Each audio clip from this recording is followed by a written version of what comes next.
And a good full football Friday, Birds fans. You got Mac, John McMullen, Jordan McDonald here to hang with you for the next 2 hours and talk football. Mostly Eagles football, but we will talk about the NFL draft, which means there's going to be 31 other teams the Eagle will be competing against.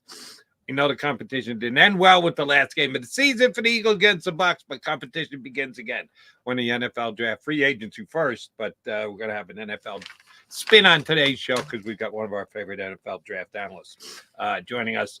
And yes, the Philadelphia Eagles should be a good one. Thank you very much for streaming in. Johnny Mac, I got to show you this first before we start the show. I found this today. Oh, Speed Racer. Nice. It was in the pile of T-shirts, and I haven't worn this in I don't know for how long, maybe even years. And it just jumped. I said, "Oh man, I got to watch this." I don't know about you, when you were a kid, and for you and I, that was both a while ago. Everyone is asked the question some point, maybe in a class somewhere, just shooting the breeze with your friends. What do you want to be when you grow up? And most kids say a doctor or an NBA player. Astronaut. Fireman. Good one. Cop, fireman. Yeah. I had one kid in my class. God, I loved him. He wanted to be a hobo. He wanted to... I hope his dream didn't come true. I don't know if it did or didn't. I lost touch, but he wanted to ride the rails and eat baked beans over an open fire somewhere. But this sounds romantic. Yeah, riding the rails. Go ahead. Sorry. This was numero uno for me. I wanted to be Speed Racer in the worst way, and I clung to it for a good couple of years before I think I to being an NBA player. Yeah, that had a chance. I had just as good a chance of being a speed racer as I did an NBA player. But you have those dreams when you're a kid. But always a speed. So I saw this T-shirt a couple of years ago. Damn, I got to get that. That's a good picture. And I wanted to be Speed Racer. I ended up doing Birds 365 with John McMullen. A little bit of a come down. No, I'm only not because of John. Come down because of yours truly. Feel free. That's a. What did you want to be when you were a kid? What was your number? If you can remember back that far, first thing John McMullen asked at age 7 or 8 said, "I want to be." That's a good question. I don't remember latching on to something. I thought you were going cartoons. I was a Looney Tunes guy, so I was a Bugs Bunny guy. But Bugs is BFF. But even today, I still love Looney Tunes. But I've shifted more towards Foghorn Leghorn as my favorite cartoon character ever. I just think it's hilarious.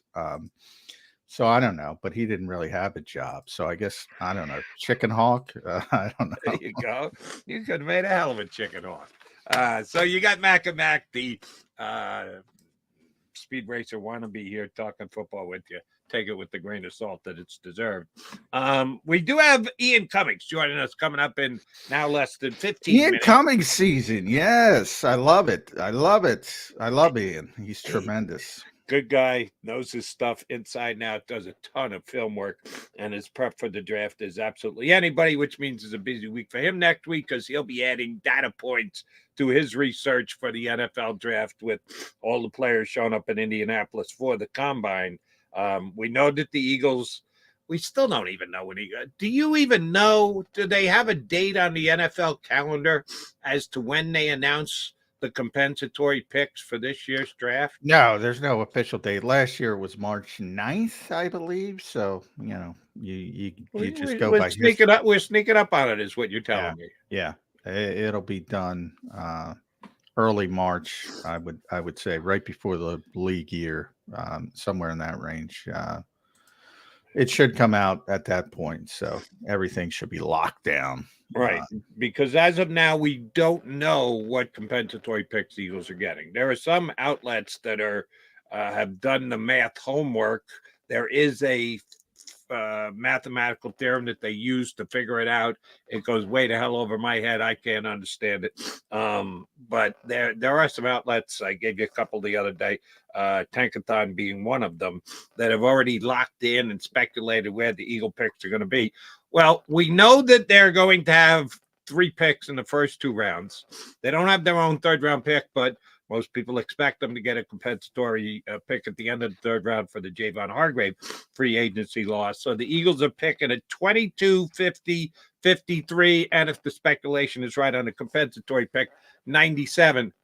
Just overall, John, that's not bad. That's a solid position to be in. It's an end of the third round pick because that's where they put the compensatories at the end of the round and still call them that round. You could say, oh, it's an early fourth round pick or it's a late third round pick between the third and the fourth round picks. But to have 4 picks in the top 3 rounds is not a bad place for the Eagles to be in this year, right? No, very good place. The problem is they got to find contributors. That's you got to do something with it, and it's easier said than done. As we saw last year, top 10, you got to get a contributor, and the Eagles were able to get it last year. They had 2 first-round picks, obviously.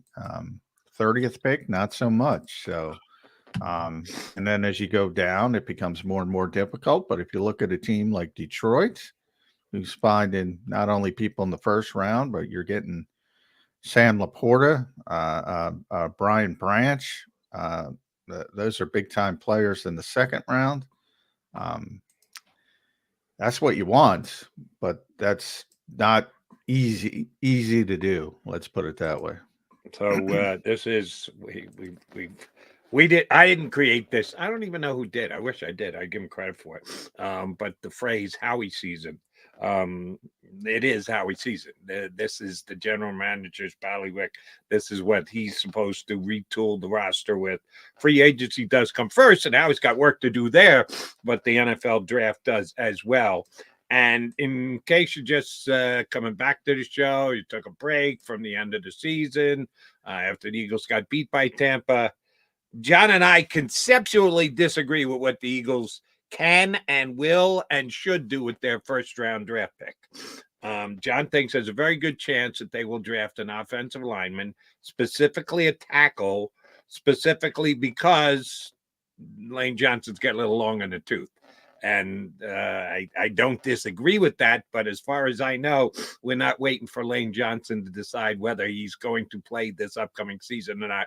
We're all very much assuming that's the case.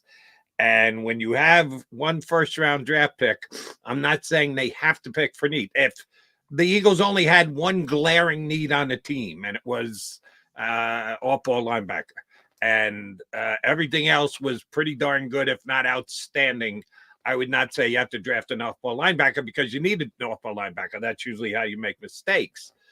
Here's the deal, folks. Eagles got a couple of holes.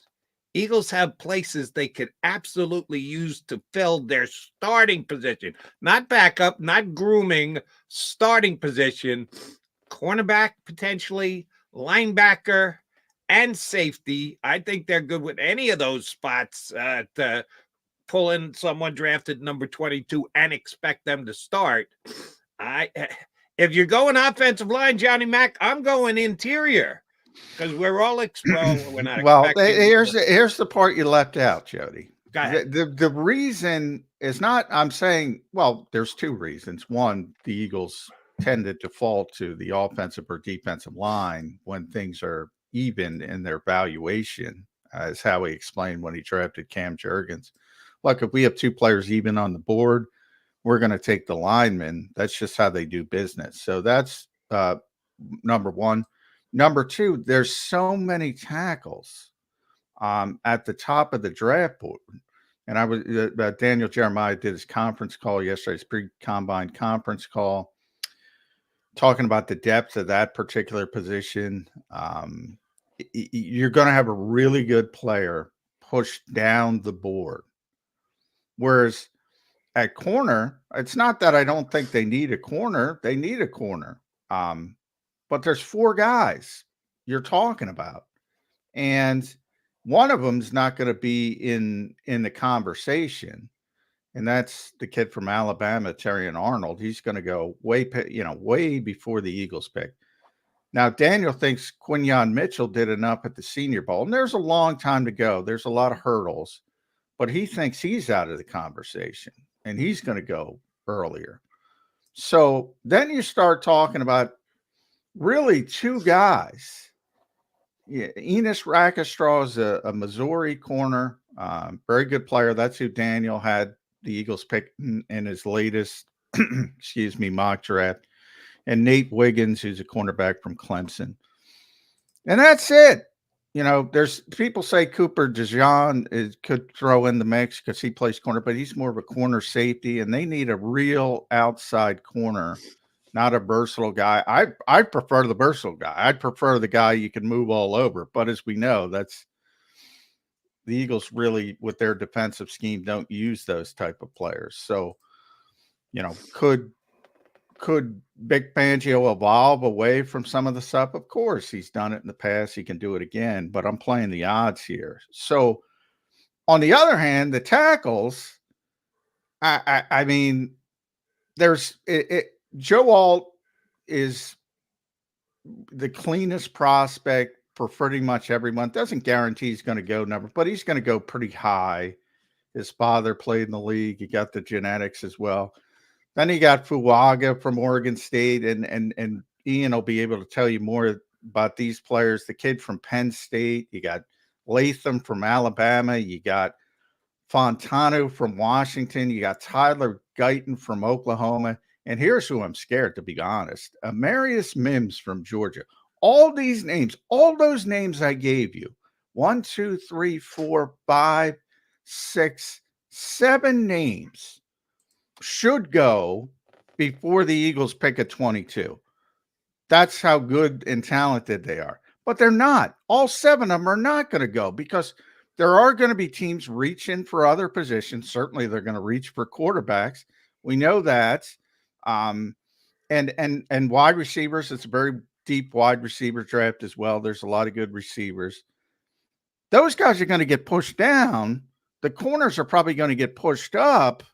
And if you stay and put at 22, that to me, if you're playing I'm playing the odds. That to me is the most likely scenario. That doesn't mean that's what I do. Doesn't mean that's it. Howie might trade up. Howie might say, I got to have Quinyon Mitchell, but I can't get him at 22. So I got to go up and get him. He may very well do that. But if you're forced to stay at 22, I guarantee you're going to get a player at offensive tackle that is better than the spot. And the Eagles are big on valuation and all that kind of stuff. So that's my thought process. And I have no general problems with the Eagles stance that you got to have a commitment. You got to have an overall team philosophy, and you need it to be your guideline and your base. But it doesn't mean you have to do so to an above the level of commitment. And I think at times they get to that. And the most recent example of that was Andre Dillard.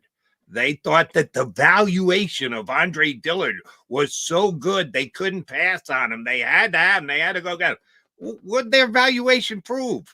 He's not a starting tackle in this league.